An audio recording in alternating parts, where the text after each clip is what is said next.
The Queen of the Ices. No, not her. This lady, Agnes Bertha Marshall, one of history's greatest culinary entrepreneurs and author of hundreds of recipes, including this one for cucumber ice cream. So thank you to HelloFresh for sponsoring this video as we make Victorian cucumber ice cream, this time on Tasting History.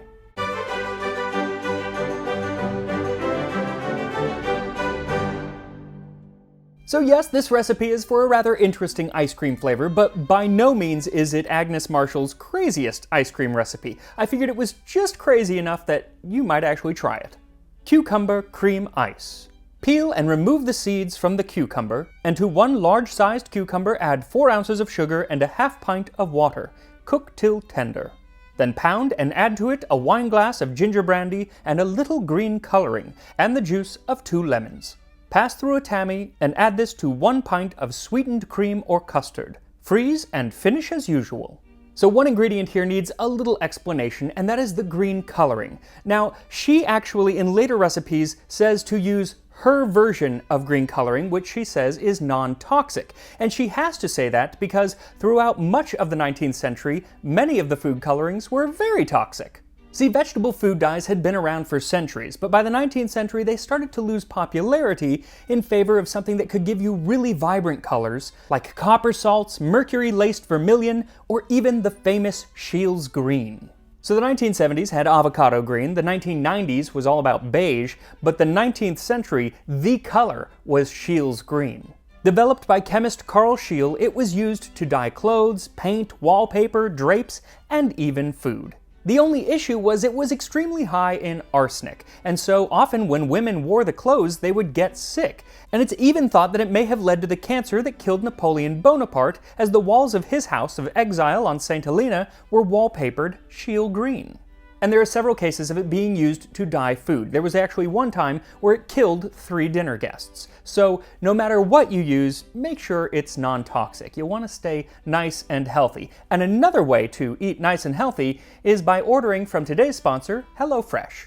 With 50 weekly options that are constantly changing, HelloFresh has meals for the pescatarian, the vegetarian, and fit and wholesome, as well as a whole host of other delicious meals like the chicken spaghetti bolognese that I made last night. See, I love HelloFresh because all of the ingredients come delivered to my door pre-proportioned, which cuts way down on prep time, which is my least favorite part of cooking. With HelloFresh, I can skip right to the fun part. The chopping, sautéing, boiling, simmering, you know, the cooking. And in no time at all, you'll be at my favorite part of the process, the eating.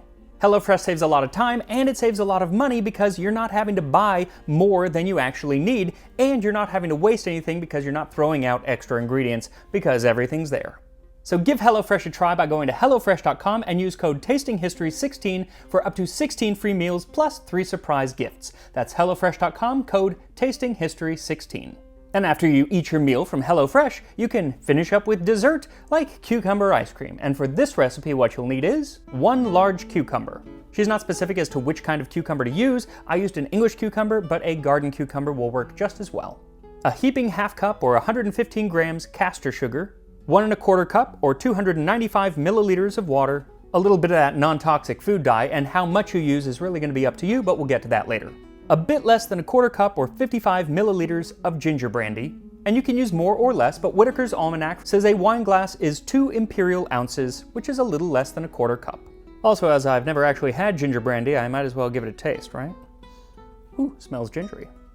Surprise, surprise. That is gingery. Yeah, that's good though. 1/4 cup or 60 milliliters of lemon juice, 2 1/2 cups or 590 milliliters of cream, and another heaping half cup or 115 grams of castor sugar. So first peel the cucumber, then slice it in half lengthwise and scoop out the seeds. Then chop it up into small pieces. Then put that into a small saucepan with the water and the sugar, and heat it over medium heat for about 15 to 20 minutes or until it's very, very tender. Then mash the cucumber until as smooth as you can get. Then add the ginger brandy and the green food coloring. So here is where it's completely up to you how much to use. Now, I'm making it pretty dark because you're going to be adding a bunch of cream, which is going to lighten it up, and I want it to be sort of looking like the cucumber, maybe not quite as dark, because how she used to do it was to mold the ice cream into the shape of whatever flavor it would be. So she would get a cucumber mold and make the ice cream actually look like a cucumber. Sadly, I do not have said mold, but one of these days it'll be on my Christmas list. Either way, you can make it nice and light green or dark green or mint green, it's really up to you. Then add in the lemon juice and stir everything together, then pour it through a sieve. So in the recipe she says to use a tammy, but she doesn't say whether it's a tammy cloth or a tammy sieve, and elsewhere she's very specific, so I don't know why she wasn't specific here, but I used a tammy sieve because I tried it with a cloth and it didn't work. So go ahead and use a sieve. Then separately, you're going to make your sweetened cream. Now, in the recipe, she says you can either use sweetened cream or custard, and she has several recipes for custard. One is very rich, one is ordinary, one is common, and one is cheap. They all include either eggs or vanilla or sometimes gelatin, and they could all work for this, but frankly, the sweetened cream is really all that you need for this ice cream. And she says to make that by mixing the imperial pint of cream with the rest of the sugar. Then mix that in with the rest of the ingredients and pour it into an ice cream maker. Now I'm using a modern ice cream maker, and while mine is electric, the one Agnes Marshall used was rather similar, at least in how it froze the ice cream. The way that we're different is that I didn't invent my ice cream maker, but she did invent hers, along with a bunch of other stuff. Born in 1855, Agnes Bertha Marshall would have fit in very well with today's hustle culture. She always had new projects going and was always looking at new ways to monetize them. Unfortunately, we don't know much about her early life. In fact, it wasn't until after she died that her husband, Alfred Marshall, told newspapers that she had made a thorough study of cookery since she was a child, and that she practiced at Paris and Vienna under celebrated chefs. But what we do know is that she was quite accomplished by the time she moved to London in 1883, where she purchased a plot of land and started the Mortimer Street School of Cookery. And on opening day, nobody showed up, and she learned a lesson that day in marketing, a lesson that she learned very, very well. So she went out and put a bunch of ads in newspapers. She said she was going to teach domestic cooks how to cook high-class cookery, French and English. And many of the ads were not aimed at the students, but rather their employers. Middle-class London families who wished to dine like high society and wished their cook to learn the art of French cookery, which had become all the rage in London. And within a year, she was teaching 5 to 6 days a week, 40 different students every day. Unfortunately, there was only one Agnes Marshall, so her business wasn't really scalable. So she had a bit of a think. Well, she had a passion for ice cream, but it was an expensive and laborious process to make. Ice was very costly as it usually had to be shipped in from Norway, and the current machines available took 30 to 40 minutes to hand crank 1 pint of ice cream. So she invented one that used less ice and only took 3 minutes to make the same amount. She got a patent on it, and in 1885 she marketed it in the opening pages of her first cookbook, The Book of Ices, from which today's recipe comes. Well, the book did okay, but she realized that it wasn't the book sales that were going to make her rich, it was selling that machine to make the recipes in that book. And if one product made her lots of money, then 2 products would make her lots and lots of money. So she decided to make 600 products. Within just a couple of years, she was teaching people how to make ice cream using her ice cream maker filled with ice kept in her icebox and crushed with her icebreaker and made even colder using Marshall's brand freezing salts. The ice cream could then set in her patented ice cave, and it wasn't just ice cream that she was into. She sold pots, pans, gas stoves, ranges, and almost every other cooking tool you could think of. And everything was embossed with her name on it. And then she got into making ingredients. She sold baking powder, flavor extracts, rice cream, curry powder, gelatin, and of course, Marshall's pure harmless vegetable colors, which boasted that the name A.B. Marshall is cast in the glass of each bottle. She also offered over 1,000 ice and gelatin molds, all branded with her name. She even had a team who would design kitchens using only Marshall brand appliances and then travel throughout England to install those kitchens.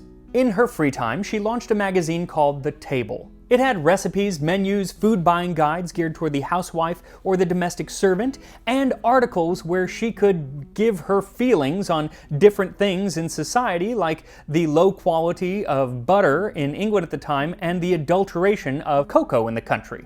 And of course, every other page included ads for her products. Then, in a move of brilliant corporate synergy, she made a second cookbook. And this one often referred to recipes in the first cookbook, so you had to buy the first one if you wanted to buy the second one. And if you still had some questions, she recommended to the reader on page 2 that they attend her school for cookery where they could take some classes. She even started an employment agency for domestic cooks so that those cooks, when graduated from her school, could then go on and be placed in some of the best houses around London, all the better to spread the gospel of A.B. Marshall.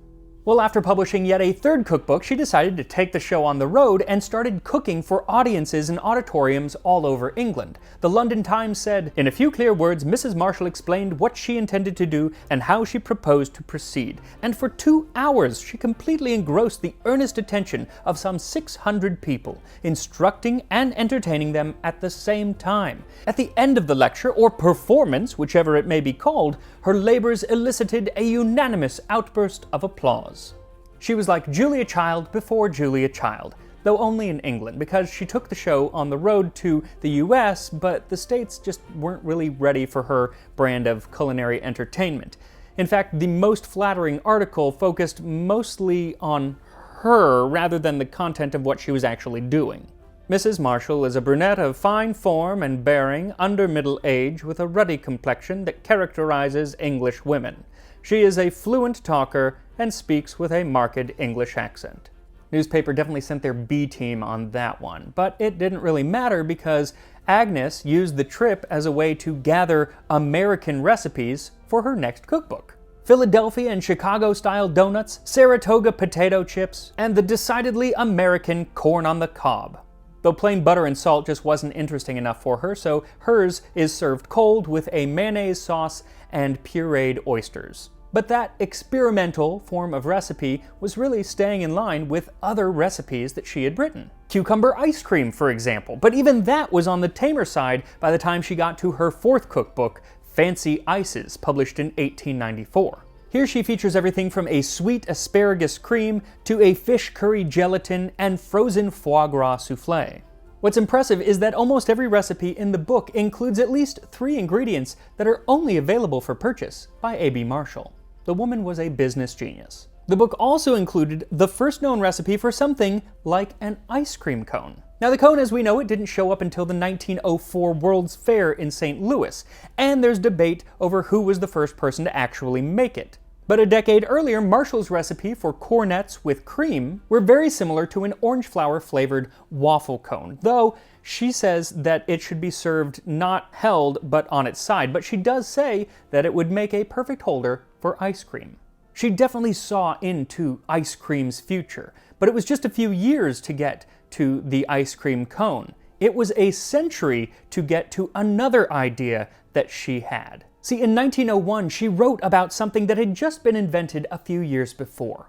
Persons scientifically inclined may perhaps like to amuse and instruct their friends as well as feed them when they invite them to the house. By the aid of liquid oxygen, each guest at a dinner party may make his or her ice cream at the table by simply stirring with a spoon the ingredients of ice cream to which a few drops of liquid air has been added by the servant.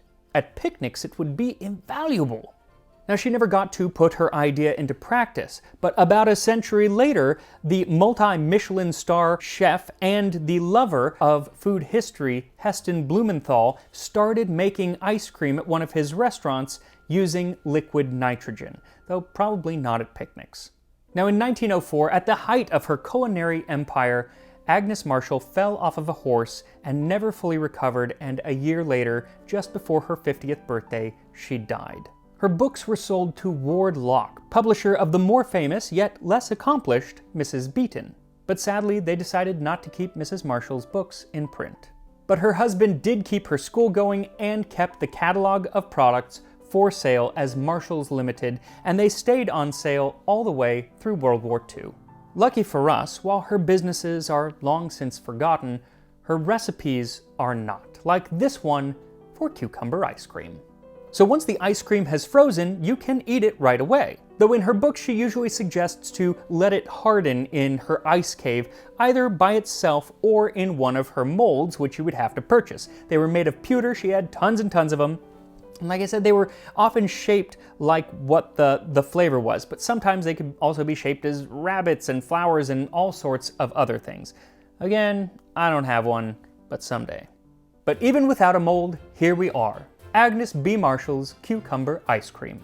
I put it in the freezer for like an hour and it really hardened up. Otherwise it's kind of more like soft serve, but shouldn't affect the taste. Let's give it a try.